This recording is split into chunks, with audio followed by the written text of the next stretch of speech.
Good morning, Breakfast with Bacon fans. I am excited because my guest today is an author of a book that sucked me in by both the title and by the cover. Her name is Kimberly Begg.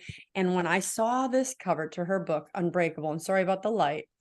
Okay, saints who inspired saints to moral courage. Now, what you may not know about me is on my computer desk, I have about 3 different biblical quotes about courage.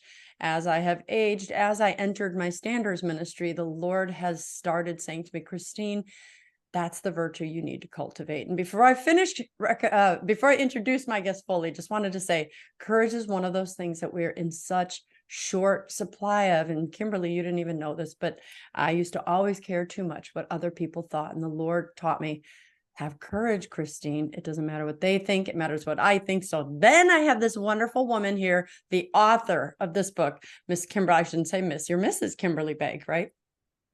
I am Mrs. I am a Catholic wife and mother of 5 children. Christine, I'm thrilled to be here. You are a courageous truth teller in the mold of the saints in this book, and I'm really just thrilled to be on with you.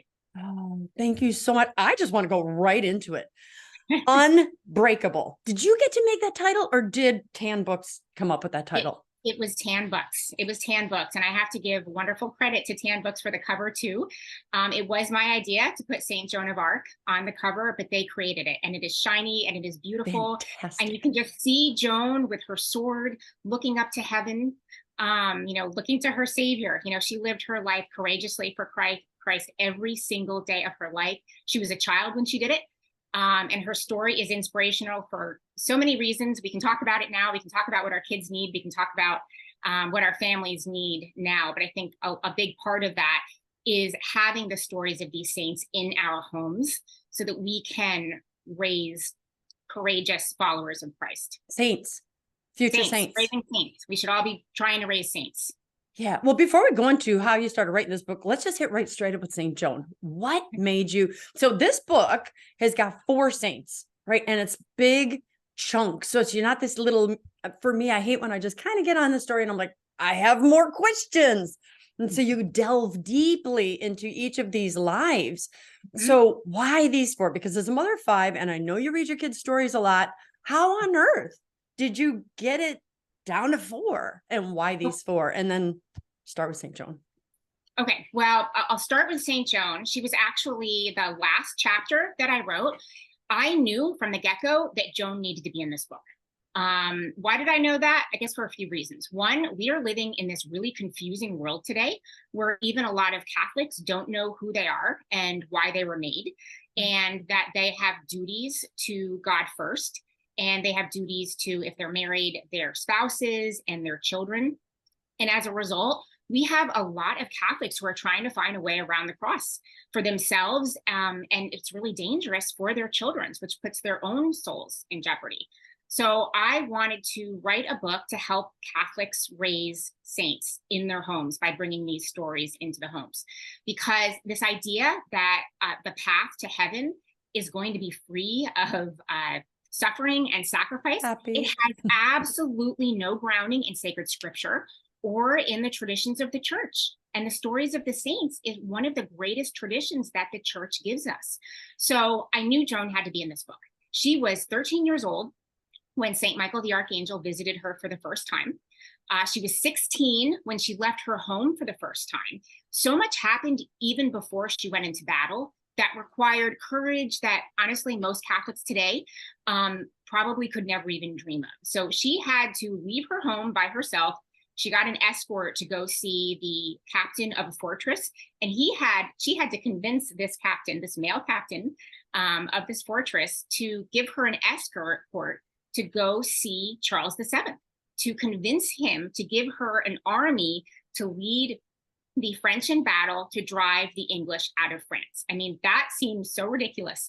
That she ever even took that first step out of her home seems almost as impossible as her going into battle and leading the French armies, as getting wounded, all of the interrogations she had to go through, the betrayal by the king, and then eventually being burned at the stake. That was about 3 years of very, very harsh conditions. And she did it every single day because of love for Christ. and an understanding that this was her path. One really interesting thing that she said repeatedly on her journey that I think is a really good lesson for children today is that she knew that she was the only one who could do this. So she actually didn't want to be a soldier. She didn't want to leave her home. She actually said many times that she wanted to be back home with her parents. She missed her family, she missed her siblings and her friends. But she knew that she was the only one who could save France. And so she did it. And that's a really important lesson for all of us, because every single one of us, we have our own path. And I don't know what your path, Christine, is, and I don't really know what my children's path, but I do know that I have a responsibility to reinforce to them every single day that they have a path, and that they every single day need to be discerning what that path is for Christ. Wow. I just was trying to siphon the 17 questions that came through my head. I'm stuck on I have a granddaughter that's turning 13 on Sunday. I have a grandson that's turning 17 on next week. And so I was thinking, okay, starting at Isabel's age, but then finishing up at Logan's age, and then going, I think we look at this stuff like it's a TV movie. But like right now, that would be like my grandson going to England. Say, I have to go meet with King Charles. Not going to stop if I don't. And I know right now I'd be like, buddy, you can do anything you want. Huh? But deep down, you'd be like, good luck. So that's the first thing that comes to my mind. If we can just put this into reality of this setting. But then it has to be, it's like when Abraham was going to take the knife onto Isaac, he had to be so clear it was the voice of God that he was willing to kill his only son. So Joan had to be so sure that it was a voice of God, that nothing could stop her, and that she was so charismatic that everyone she interacted with knew as well, or she wouldn't have gotten that showing with the king. Mm-hmm. Just starting there. Just starting there. So why was she chosen? She was chosen because she was a very holy girl who already had a very strong devotion to the Blessed Mother and to Christ. So she was a girl who was taught her prayers early on. You probably know that she was illiterate. In fact, later in her life, she was tricked into signing a confession, taking advantage of the fact that she could not read, but she knew her prayers very well. Every Saturday, she would go to a church and she would spend hours there just praying at the church. And she was actually called by the local parish priests the best Catholic that he had ever known. So one of the really neat things about Joan is that we have, hundreds of pages of testimony. We actually know more about Joan of Arc than we do about any living human being who ever lived at her time or before her time. So, like I said earlier, she was the last saint that I wrote about. I was terrified of Joan. I knew that Joan needed to be in this book because hers is a story that has always intrigued me. Especially when I was a young woman, growing up in the faith and being a Catholic, and just recognizing just the very unique courage she had in 15th century France when girls were not going out. Not that girls are, really going out at 15 years old and 16 years old and leading armies now. But girls, this was something so unexpected. But a lot of us right now are being called to do very unexpected things. And when I say unexpected, it's unexpected on the world's terms. So I have been noticing a really dangerous trend in recent years of even faithful Catholics telling younger generations, keep your heads down, get the credentialing you need, don't rock the boat, wait until that moment when the world gives you what you want, and then sure, be Catholic then. That is just about the most spiritually dangerous advice that I can even imagine, because we all build habits beginning at an early age, So Christine, I know you eat well, you're a runner, you know how important it is early on to take care of your body.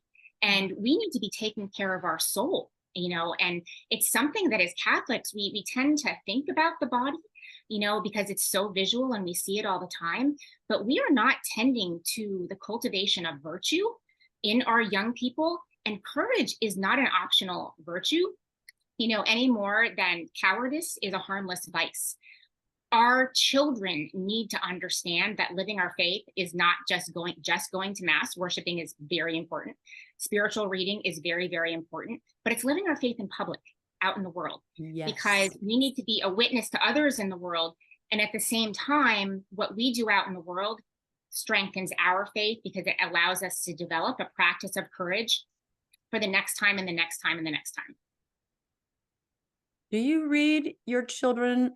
So how old are your children, if you don't mind asking? And have you cultivated this habit of reading them stories of the saints, or how did that begin? We have. So my oldest, we're boy, boy, girl, girl, girl. So my teenagers are 16, 15, and 13. And then my little girls, who are not so little anymore, are 11 and 8. And yes, we have been reading to them since they were little. And they've always loved the stories of the saints. In fact, Tan Books is such a wonderful resource for the stories of the saints. We have bookshelves and bookshelves full of the stories of the saints. One saint who has been very, very important to our family, and especially my middle child, my oldest daughter, has been Saint Therese. There are so many beautiful books about Saint Therese, and those really helped her develop a love for Saint Therese when she was little. And then as soon as she was old enough, which, I bet it was about maybe 4 or 5 years ago that she read Story of a Soul for the first time. That is an incredibly accessible book. And it's a book that I think every middle school child should read. She's read Story of a Soul cover to cover many times, and it has really just shaped her and helped her develop into this beautiful, young, patient, very kind person who, she's adopted that spirituality of doing everything for Christ.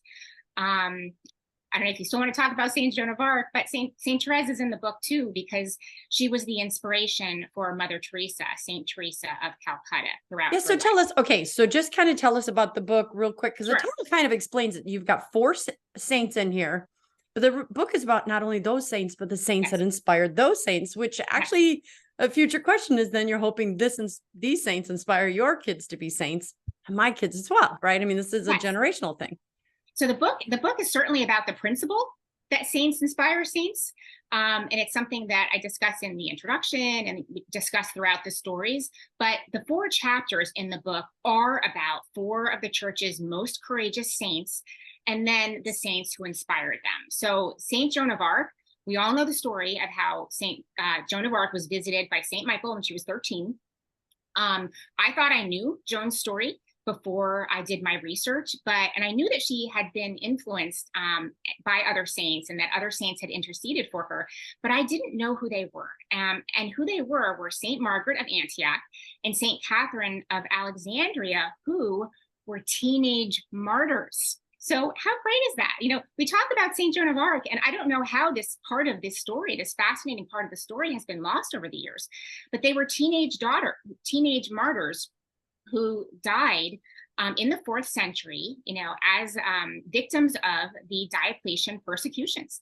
And they gave their lives for Christ rather than renounce him. St. Margaret was born into a pagan family. Her father was actually a pagan priest. He kicked her out of the house when he learned that she had become a Christian. St. Catherine of Alexandria was given a wonderful education, rich in logic and philosophy, and she used that education to defend her faith very passionately and very convincingly when she was required to debate 50 philosophers and ended up converting them. So it makes she was so how old-ish when that happened? She was a teenager. I think she was 18. Oh. So, it makes so much sense. I don't think you can understand the stories of our most courageous saints without knowing the stories of the saints who inspired them. Because can I ask you a question, Kimberly, before you keep going? I read a book about Saint Joan a while ago, and I wish I could say I was a voracious reader, but my mom didn't like reading a lot, so I've done my reading as an adult. And didn't I read that Saint Catherine, or one of those two, was like spun on a wheel and the wheel would break, and then they put her on, and they kept trying to kill her and they didn't kill her until they chopped her head off? Can you kind of go into those? Because to me, as a 50-year-old, I'm like, those inspiring. And you think most people would run from that, but this just shows the Holy Spirit, because people who want courage, it's like, no, I'm going to run to it. I'm going to run Yes, into yes, the fire. yes. Both of them, lots of different torture methods were used on both St. Margaret and St. Catherine. And yes, there was this awful torture wheel. And I'm trying to remember exactly how it worked, but their limbs were stretched, and it was supposed to be the most horrific torture. And of course, it was reserved for Christians, right? But both of them survived repeated attempts to be, burned, and then finally both of them were beheaded. And actually, what's interesting, this is something that hasn't come out in any of the interviews about the book that I've done, but there were multiple times when, at the end of her life, Joan was threatened with torture, and she would say things like, "Even if you threaten to behead me," So, I mean, you can just see there how the lives of these two teenagers inspired her throughout her life. You can see evidence of them throughout her life. So, even just leaving her home for the first time, she had to have been thinking about St. Margaret. When she had to answer the very hostile and trick questions of the interrogators, she had to be thinking about St. Catherine. So if you connect the four of them, because before we went on the air, you were saying this one's courage. We could write a book on temperance. So let's tie the courage together. So the second one that I skipped around since I figured I knew a little bit about Joan. I went to the Blessed you said Jerzy, right? Yep, Jerzy Papiuszko, Blessed Jerzy Papiuszko. So he also was courageous. He was right in our day and age, right? When my mom and dad were alive during World War II. So I'm going to kind of have you just tie the four of these saints in this book together. So can you? Wonderful. So three of the saints in the book are modern saints. Saint Joan is a medieval saint, but actually her book really lays the foundation, or her chapter really lays the foundation for the rest of the book, because since her chapter involves Saint Michael, it involves the first battle between good and evil. So you can see just the importance of that continuing battle throughout the stories. So Jerzy Papiuszko, he is the third chapter. And if you're not familiar with Father Jerzy, he is a Polish hero, has been a hero to the Polish people for decades. I am Polish too, Christine. I know you're Polish. Yes. So there's a whole chapter on Polish saints. And Jerzy was the very courageous chaplain of the Solidarity Union. And in addition to ministering to the Solidarity members and their families, which he did in very important ways, including offering the sacraments, but also accompanying them at the very unfair sham trials of the communist government in Poland. He would give these wonderful masses for the fatherland, and 20,000 people or more would show up. So I guess I've skipped some of the history here, but Jerzy was born in post World War II Poland when it was controlled by the communists. And the communists had taken over Polish education.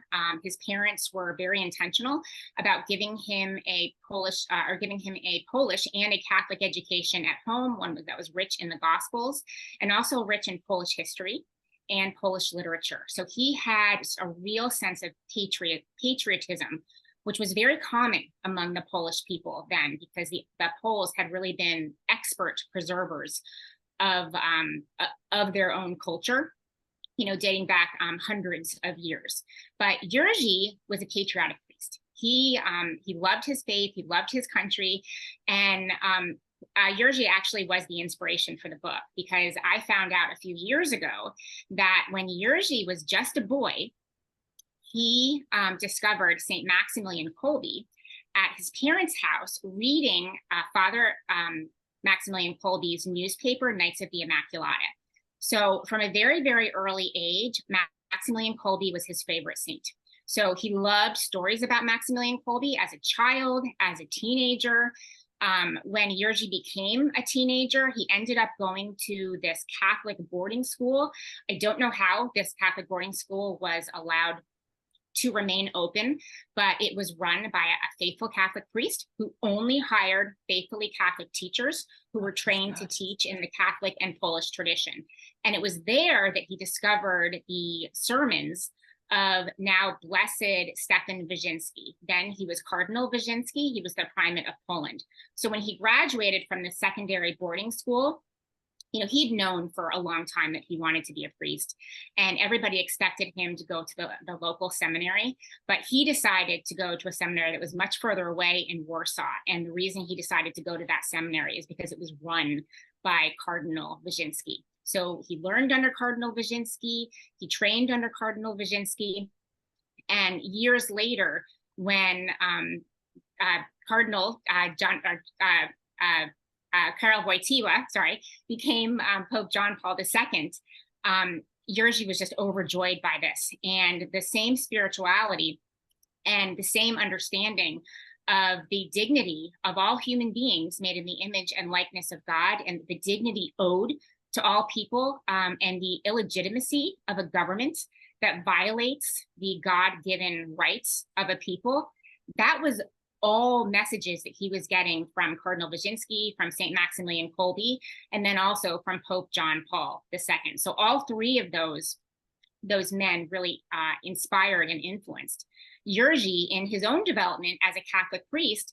So then when he started giving these masses for the fatherland when he was older, thousands of people would show up for them, and his friends would actually jot down the messages about the evils of communism and the dignity owed to all people. And they would reprint them in underground newspapers, and they would rebroadcast them on Radio Free Europe. So this message was going to millions of people throughout Poland, throughout the Eastern Bloc, and this was a huge threat to the communists. So for the last 2.5 years of his life, he knew his life was in danger. His friends were telling him to seek safety at the Vatican. He was harassed, arrested, 16, 17 times, something like that. His life was threatened repeatedly. Eventually, he was tortured and murdered by the communists. But he was loved. He was so loved then that his message just continued to spread. So everything that he did during his life, we're still talking about it today. But wasn't he born? Do I have my years wrong? Wasn't he born in 47? So when would he have been getting tortured? So in his 30s. So like in the 70s, the 1970s. Well, I guess this would be the 1980s. So like when I'm graduating high school, there's this guy getting tortured in another country, and we think that happens on like these weird right. So it was underdeveloped country. Right, 1979 was the year that Pope John Paul II visited Poland. And, Jerzy was in one of the front rows of the audience in Warsaw. And, that event meant so much to the Polish people. It really changed everything for the Polish people. But Jerzy saw this as a real call to action personally. And so when the Solidarity Union needed a chaplain, he was asked. He didn't even hesitate. He never hesitated. In fact, he was kind of a frail person. He had been very sickly as a child. His family baptized him early because they were afraid that he just was not going to make it. So he was sick a lot.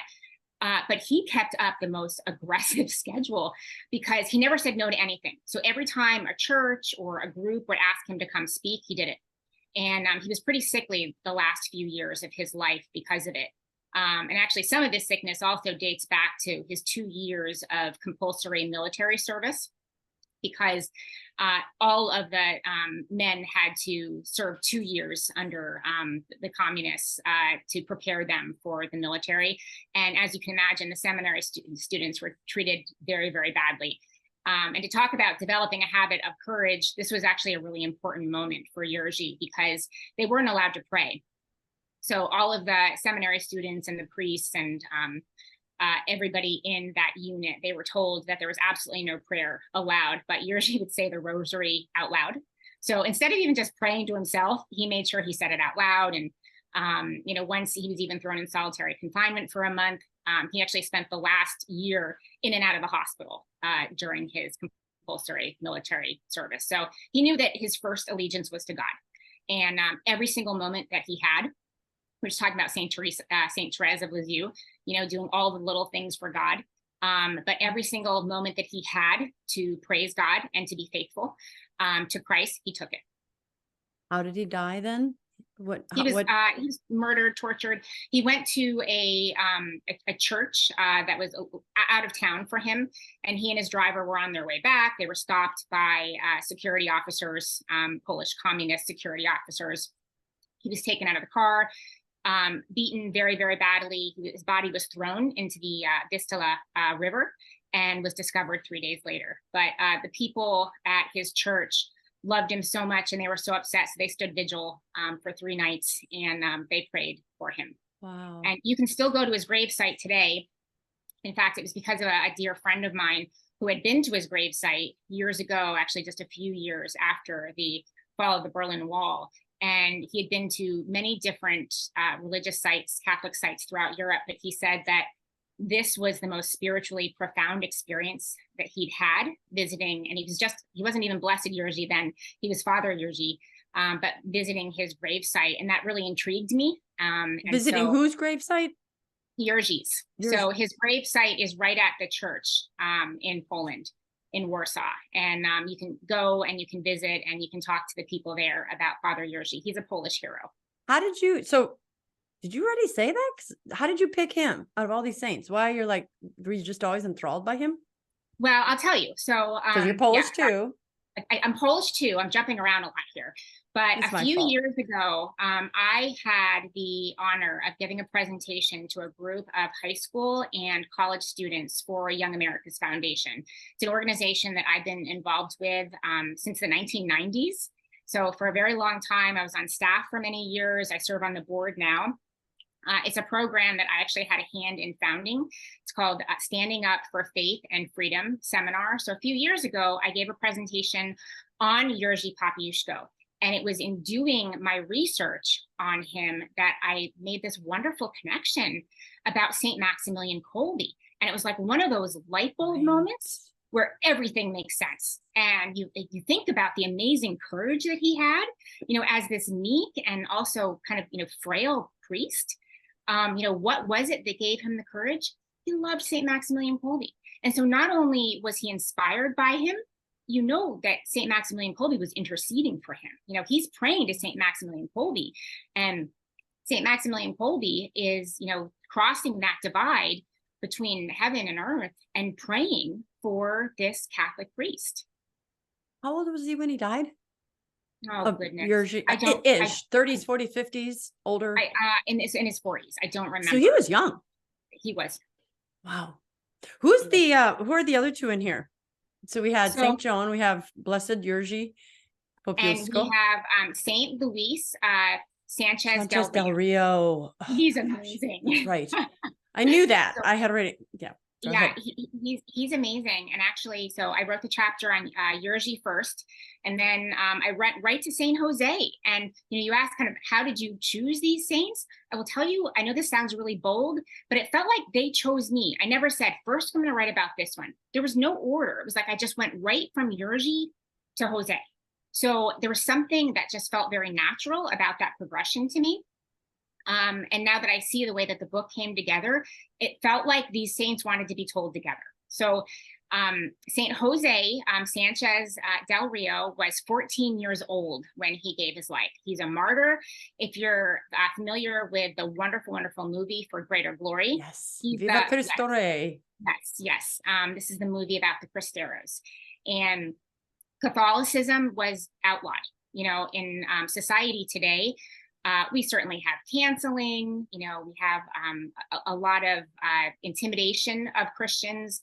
We're socially shamed. We're called haters. We're being forced to do things that we don't want to do. All of the cases that have gone to the Supreme Court about forcing Christians to celebrate sin, which is very much against God's law and against our faith. What St. Jose and his families and the Catholics in Mexico endured in the 1920s, all religious instruction was outlawed. All public worship was outlawed. So there was no being able to go on the streets, and even in some places, crucifixes were not allowed on the walls, and so it was a real attack on the church. The stated goal, was to defeat the Catholic Church in Mexico. Well, Jose loved Jesus, actually considered Jesus to be his best friend. And even though it was against the law to instruct others in Catholicism, he took it upon himself with his parents' blessing to teach the neighborhood children about Jesus. Oh, I And didn't know he that. would talk to them about Jesus, and then he would even take them to the churches. And he would, and at the time there were churches, but it was very heavily regulated how many churches there could be, how many priests there could be. So he would take them to the churches and he would sit there and he would pray with them in front of the Blessed Sacrament. Jose had a very, very strong devotion to the Blessed Sacrament. He felt very, very close to Christ. So you can just see the way that these early experiences and resisting just the unholy expectations of the world. The expectation was that he would play it safe, right?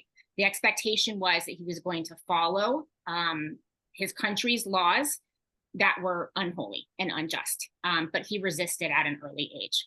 Now, it's not surprising he resisted, because he came from a family with a very strong devotion to Our Lady of Guadalupe, as most Mexican Catholics had at the time. And in his chapter, I go through the story of Saint Juan Diego, which, parts of his story were new to me. So for one thing, I didn't realize that Saint Juan Diego was only Catholic for a few weeks when Our Lady appeared to him, which just absolutely blew my mind. So, I mean, you can think about Jose thinking about that too, and just, how much his faith meant to him. And then, so Our Lady appears to him and, she tells Juan Diego, I want a church built here in my honor. And of course, we all know that Juan Diego went to Bishop Zumárraga and was not believed. And so, of course, Juan Diego comes back to Our Lady and says, find somebody else, find a nobleman, find somebody more important to accomplish this mission. And she said, nope. Juan, this is yours. This is your mission. Just like Joan of Arc, you are the only one who can accomplish this. And so he embraced that and he went back and he did as Our Lady asked him to do. So this was one of those stories that was in Jose at a very young age.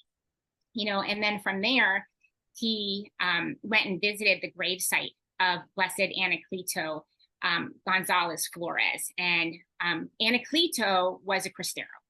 He was a strong patriot. Again, he had a very, very strong devotion to the Blessed Sacrament. He was a philosopher. He was very, very intelligent. He was an attorney. And he did not fight alongside the soldiers. He fought with his words. So he published pamphlets. He organized boycotts. He founded and headed up organizations. And he gave just riveting speeches to the people to share with them their duty to Christ to fight for the faith in Mexico. And, just like Father Yergi, he was a threat to those in power. And so he also was hunted down, he was tortured, and he died. Well, Jose visited his gravesite just weeks before deciding to enlist as a 14-year-old boy in the Cristero Army. And we're looking at the 1940s again, aren't we, in Mexico? This is the 1920s. 20s. Okay, I was off by 2 decades. Yeah. Yeah, this is the 1920s. And so, Jose was too young to enlist on his own. So he had to get his parents' permission, which is so sweet, and his parents just knew that he felt like he had a mission and they knew that this was important to him. And so they supported him, and that had to have been very difficult for them. But he went to one camp, was turned down because of his age, and then went to a further away camp and was told, look, you're too young to fight. You can help out at camp. So he helped out and he made coffee and he made food. And then he participated in camp life. And the most important part of camp life was participating in the sacraments. They all knew why they were there. They had camps, they had priests right at camp. And the way that he would kneel and receive the Blessed Sacrament so reverently in front of the older soldiers made such an impression on the older soldiers that they gave him the nickname of Tarcisius, who was the 3rd century martyr who was killed during the Valerian persecutions. He was a 12-year-old boy who loved the Blessed Sacrament and was holding the Blessed Sacrament to go give the Eucharist to political prisoners, Christians in prison. And he was found out and he was killed. So he was a 12-year-old. But one really important part of this story is that those soldiers in the 1920s who were fighting for Christ in their beloved homeland, they knew the story of St. Tarcisius so much that they gave Jose that nickname, we don't know his story. I've never heard of him before. Right. I've talked to a few people, a few contemporaries who are familiar with his story. My children know his story now, I but was I find thinking it your mind had to have been blowing up when you were reading all this and yes, probably siphoning it down. Oh my gosh, all these stories are huge. all these stories, and they're all connected. But we, as a church, and I do think, by the way, that we are doing a better job now than maybe we did even a decade ago, 20 years ago, about preserving these stories. I love the more focus on liturgical living, on celebrating the feast days of the saints. I'm very, very encouraged by a lot of these trends that I'm seeing now. Yeah. But we have so much more work that has to be done. So again, going back to Joan, Saint Margaret and Saint Catherine were beloved in medieval Europe. They were two of the most well-known saints, but we've largely forgotten them. The same thing with Saint Tarcisius. We have largely forgotten him, So but he God was gave so us new well ones. known. What's that? So God gave us new ones. God gave us new These ones. are people we can find pictures of. Yes, Photos. yes. And they're modern, but they were inspired by so many of these earlier saints. And I think that's just a beautiful tradition that as Catholics, we really need to preserve and pass that on to our kids. But it's this ribbon, Kimberly. It's this ribbon that just ties us all the way back to Jesus. It's just yes. the martyrdoms are the same. The love is the same. The courage is the same. When you find God, when you get this calling, it's like, cut my head off. I don't care. That's and exactly that's the part you're pulling us through is this time. You're connecting all of that for us. and that we are focused on not just truth, because right now there are just so many lies out there, but the fullness of the truth as preserved by Holy Mother Church. Like you said, that the stories are all connected. What's kind of neat is another way I could have written this book is I could have started with those teenage martyrs of Joan of Arc, right? Gone on to Joan of Arc, and I could have gone on to Saint Therese, because Saint Therese of Lisieux loved Saint Joan of Arc. She wanted, that's why she's the patron saint of the missionaries, because she loved Joan of Arc. She wanted to go out in the world. And of course, she spent most of her life, her last few years of her life in a convent, never did anything like Saint Joan of Arc did. And yet Joan and Therese are two of the church's most beloved saints. But then to go on from Saint Therese to Mother Teresa, Saint Teresa of Calcutta. Okay, so you're good. Right. Yeah, I was going to say, who's our fourth saint in the book, which I knew. And so she was alive in everyone's memories. I mean, I remember when her death was announced. So do I. Let me ask, what were you doing? I was in Italy. We lived in Italy Wow. for 2 years, and I was actually in church. And some of the people there said she had just died because Princess Diana had died Right. 2 weeks earlier. And it was like, what? And so, yeah, I just remember talking about it. And you're right, a real live saint. And it's one of those, where were you when 9/11 happened? You remember? You remember where you were when Mother Teresa died too? I do. I was a student at Rutgers University in New Jersey. So I think it was probably my senior year. And I heard late at night. And I remember I'd been out with friends, and it seemed, for some reason, it felt like she would live forever, right? So she was just a constant my entire life. Everybody knew who Mother Teresa was. And the fact that she had died, and I was not a practicing Catholic at the time. So I'm a cradle Catholic, but I did not go to Mass. I think maybe I went for Easter during college, but I was not a practicing Catholic. But I will tell you that it hit me hard when I found out that she died. And everything seemed a little bit different. Mother Teresa was the only person that I can remember in my entire life who was loved by everybody. Everybody loved her. And that's what makes her story so fascinating, which we can get into now.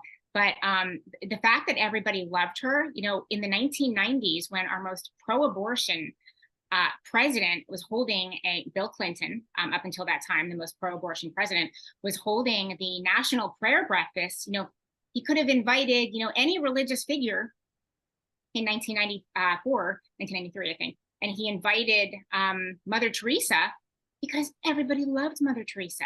And then, to go to Mother Teresa's courage, she stood up there in front of Bill Clinton and Hillary Clinton and Alan Tipper Gore, and she called abortion the greater destroyer of peace in our time.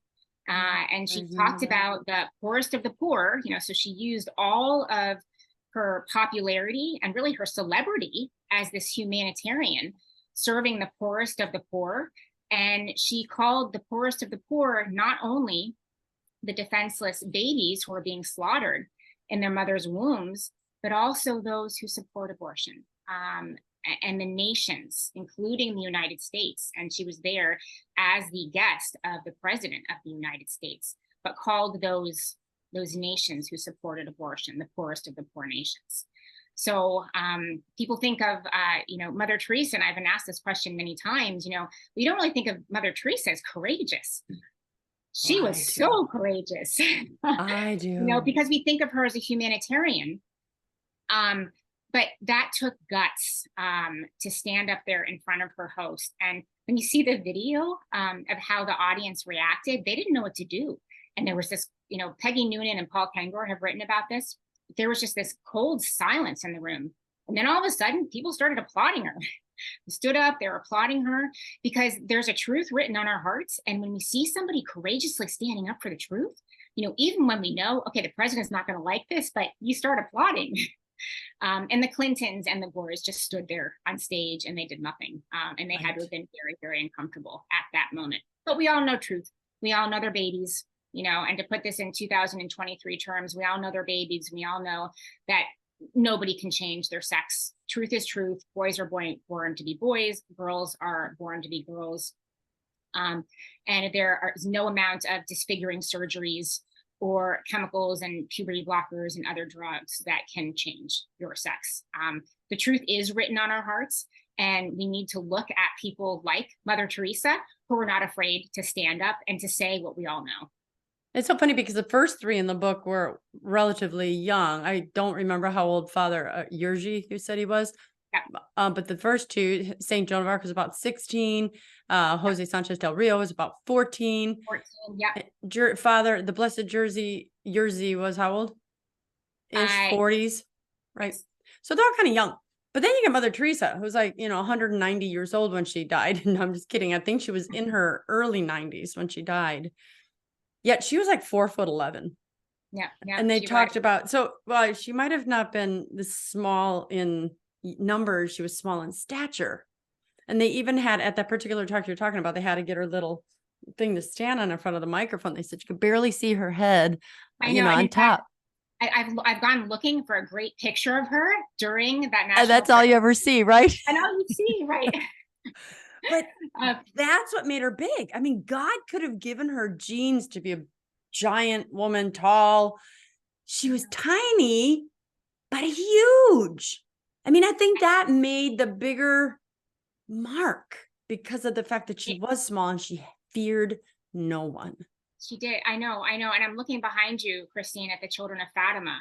So often he takes, those of us without worldly power, and those of us who are frail, who are young, who are poor, and he asks us to do hard things out there in the world, for our own souls, and then also as a way of evangelizing to others, to inspire others, because Mother Teresa inspired people in a way that nobody in the modern age has done. People, her famous phrase, it is a poverty that one person should kill a child. What is that one? It is a great power that one person should die so that you should live as you want. Yes. Something like that. She just wasn't afraid to say that. That's a poverty. No, she wasn't.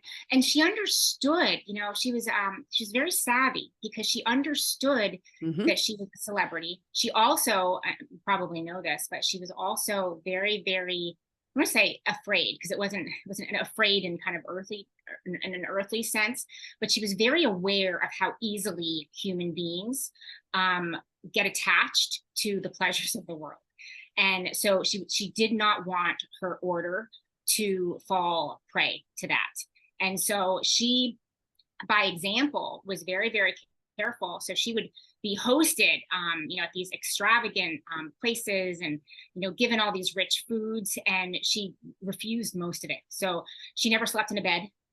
In fact, I had the privilege of staying in the room that she actually stayed at Thomas Aquinas College. So when she went and spoke to Thomas Aquinas College years ago, she stayed in this little bedroom, and I got to stay in the same bedroom that she stayed in, except I did not sleep on the floor, which is where she slept. I actually did sleep in the bed, but she always did that. So everywhere she stayed, the bed was never touched. She always slept on the floor because she was so aware of how just easy it is for us to become attached and to lose sight of what we needed to do for Christ. So that was one way that she really helped keep herself in check.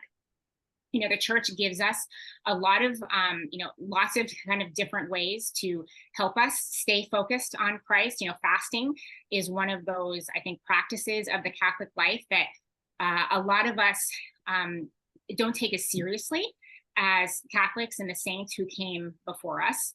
And the reason for the fasting, is so that we can just focus all of our energies, so we can be physically focused, we can be emotionally and spiritually focused on what it is that Christ needs us to do, and so that we can unite our suffering here with his, so that instead of seeking, all of the comforts of the world and the peace of the world, we can seek that inner peace in us that Christ so desperately wants for each and every one of us.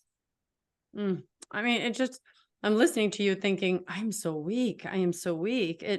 For Lent, I mean, I don't give up anything. My soft, cushy bed. I have, I have my pretty pictures on my walls, and I'm like, and for Lent, it took me 3 years of feeling the Holy Spirit prod me to take my socks off to do it, because I hate having cold feet. So just to do no socks for Lent and I'm like, that, why is it a big deal? Because exactly what Mother Teresa is saying is we get so used to our comforts. But if I had to walk around with no shoes on all the time, I wouldn't even think about it, or socks. Yeah. And it's not that God doesn't want us to be happy. I think that's this lie that kind of the world kind of tries to convince us of. God does want us to be happy. The world sees pleasures and comforts, and they equate that with happiness. But real happiness comes in human flourishing, and human flourishing comes in, uniting, your path to God's path, and uniting your will to God's will. And that's where all the inner peace comes in. When you think about these saints and all of the saints of the church, they're often described just having this just quiet confidence to them. And this peace and this calm, even in the most difficult situations. Jerzy Papiuszko certainly had it. Joan of Arc had it. My goodness, Mother Teresa, she just, was peace all the time. Saint Jose had it. He wrote a letter to his mom the day he was captured, and he said, don't worry about me. Know that I'm doing God's will. Doing God's will. That will give us the joy. That will give us happiness. And so, we are so afraid to suffer as modern people. We're so afraid to suffer. We're so afraid to sacrifice.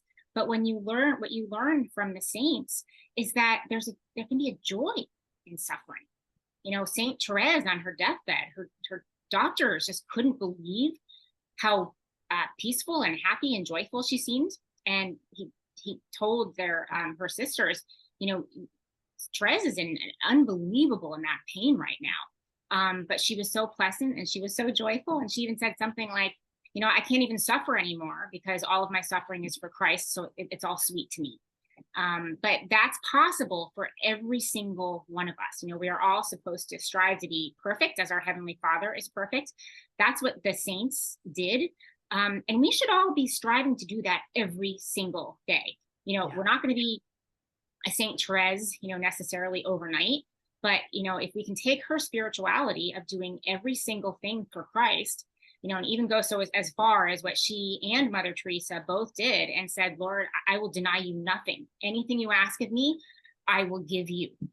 We are going to build up those habits in our life to be able to live courageously outside of Mass, in the world, inspiring others in our lives to do the same thing. One last kind of big question is, how did this book change your life? How did writing it had to have changed you constantly? I loved writing this book. Other than getting married and having my family, having my children, it was the most wonderful thing I've ever done. I loved it. It took me 1 year to write. Almost exactly. I actually ended on Mother Teresa's feast day, which is so crazy.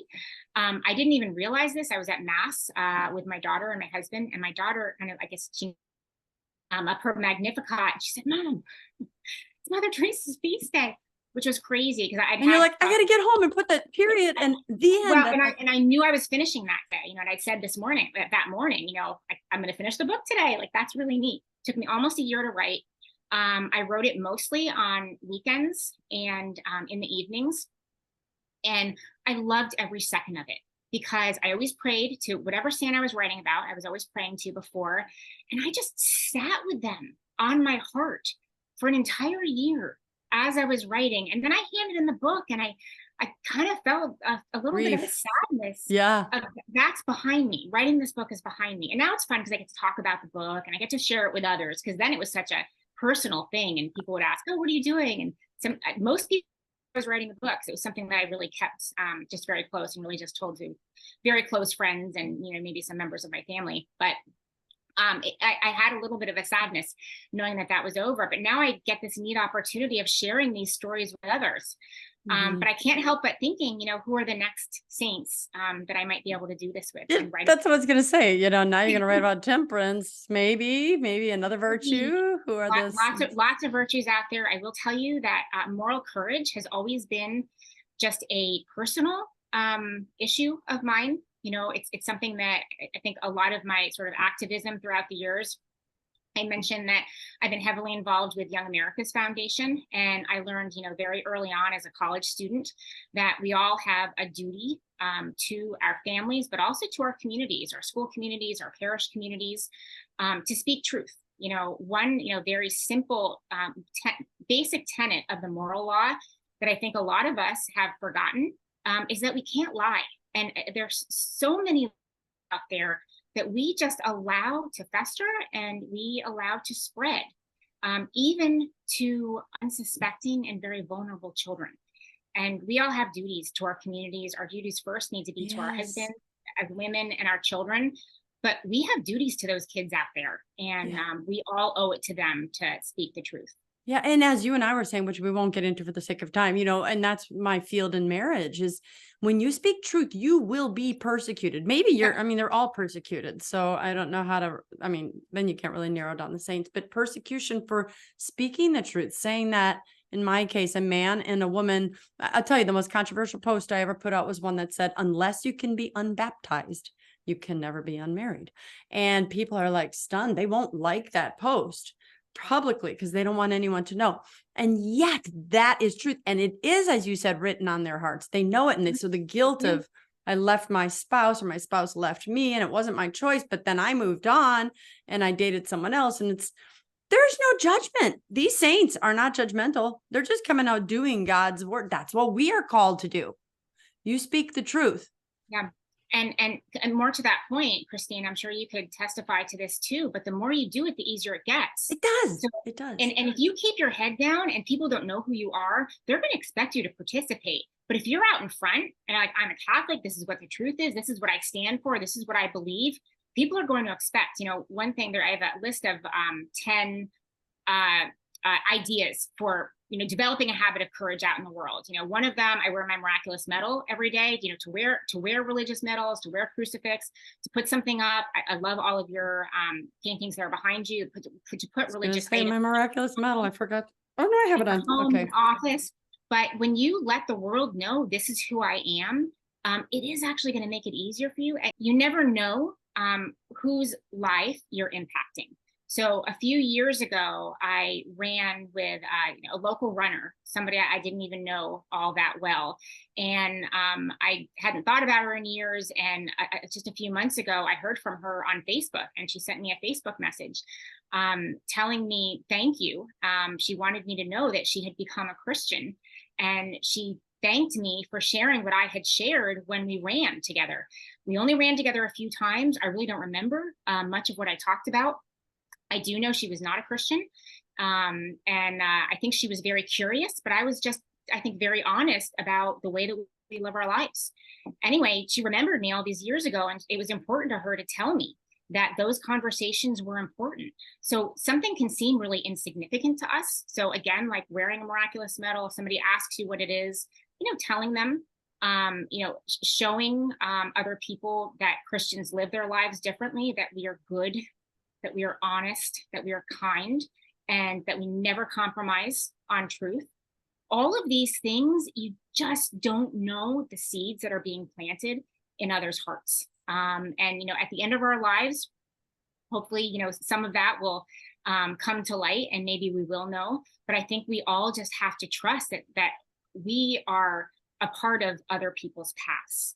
And we have to be true to that every single day. And there's not a single day that we can say, I'm going to take off today. I'm not going to be a Christian today. I'm not going to live my faith in the world. It's really something that we have to do moment to moment, day to day.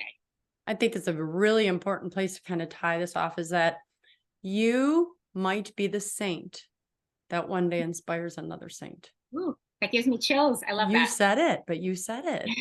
You might be the saint that one day inspires another. So yeah, measure your every word, your every action, but do it with courage. And one last thing about the persecution, you have a podcast and you get attacked and you hear it, but then you see the good things. People say, over time, Satan only has so many attacks, and it's like, yeah, I've heard that one before. Come up with something better, and you do become immune to it because you're like, oh, that's all right. Okay, I have two questions to ask you besides the technical stuff.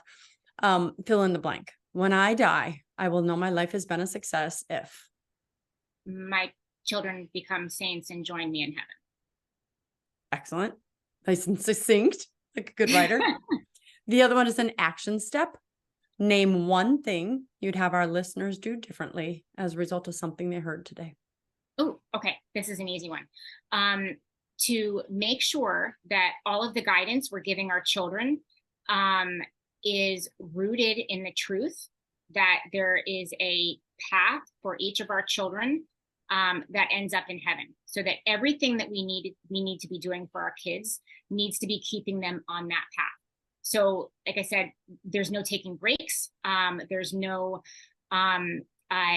lying to get ahead in the world. There's no keeping our head down to get along with the world. It all has to be to help guide our children on their path to heaven. There's no do as I say, not as I do. Right. It all has to be, we all have to be focused like a laser beam, right, on our kids' souls. A lot of us right now, I live in Northern Virginia. We're a very high achieving part of the country. There's a lot of focus on where your kids are going to go to college. There's a lot of focus about, what they're going to do as a career to make money in the world.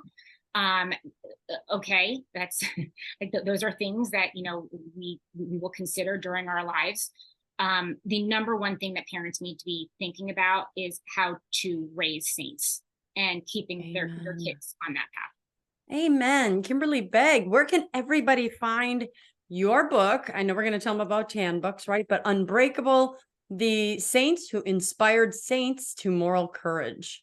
I'll even uncover your name. It's available at tanbooks.com, Amazon, and also on my website, kimberlybegg.com, where I also provide a free companion 17-page study guide, which can be used for personal reflection and family discussions, book clubs, homeschool, school curricula, and the like. And that's all available for download. Which is attached right here, right underneath this show. All available for download on my website. Wow. That is wonderful, Kimberly. I cannot wait. You have a standing invitation. So when you get your next book done, I'm envious that it took you a year. I've been wanting to get my next one done. I'm like, oh, God's got me busy doing these podcasts and other things, but I cannot wait. Great work.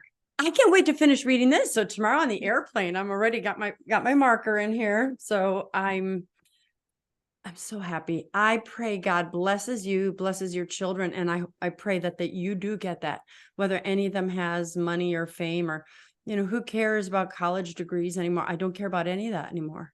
But if you die knowing those kids are in heaven, and one day the Lord, I've done this pretty much on so many shows where the Lord turns you around and goes, Kimberly, look over there. You see all those people standing here? They're all in heaven because of you. I mean, to me, if God does that, I'll just fall to my knees and sob. I'll just sob. Okay, thank you. And so I want all of you to get this book. Go to Tan Books and get it. And I'll hold it up one more time. Unbreakable by Kimberly Begg. My hand is on here, but you can click the link below get this book. Go read the companion. If you're anything like most of us, and you don't really know how to use it to teach, click on that link and do so. Also, share the show with your friends and family. Other people, it was pretty exciting to know it's not a super heavy show, but it's one that you can get into. And I will tell you, I read bedtime stories to my grandchildren whenever they sleep over, and they have these stupid dinosaur books and whatever. And here's the earth and here's a rock, which is fine. But when they slept over last time, I pulled out some religious books that my mother-in-law gave me when my children were little. And they're all little stories like Sally's Big Mistake. And they'll call it like that, but they'll always connect it to a Bible story, Jesus. And they just sit enthralled. So I cannot wait to read this to them as well, to just keep them sucked into these saints so they can want to become them as well. So I hope everybody watching does the same thing. I think that's it. So go ahead and like me on YouTube, Rumble, Facebook, Instagram, wherever you can find me, and help me win 1 million souls. Of course, not me, but Christ through me. So Kimberly, I think you know how we end the show. You remember? Yeah. Yes. Okay. All right. I'm Dr. Christine Bacon. You've been watching Breakfast with Bacon, and I'd like to remind you always to live your life sunny Sunny side up. up. Yes.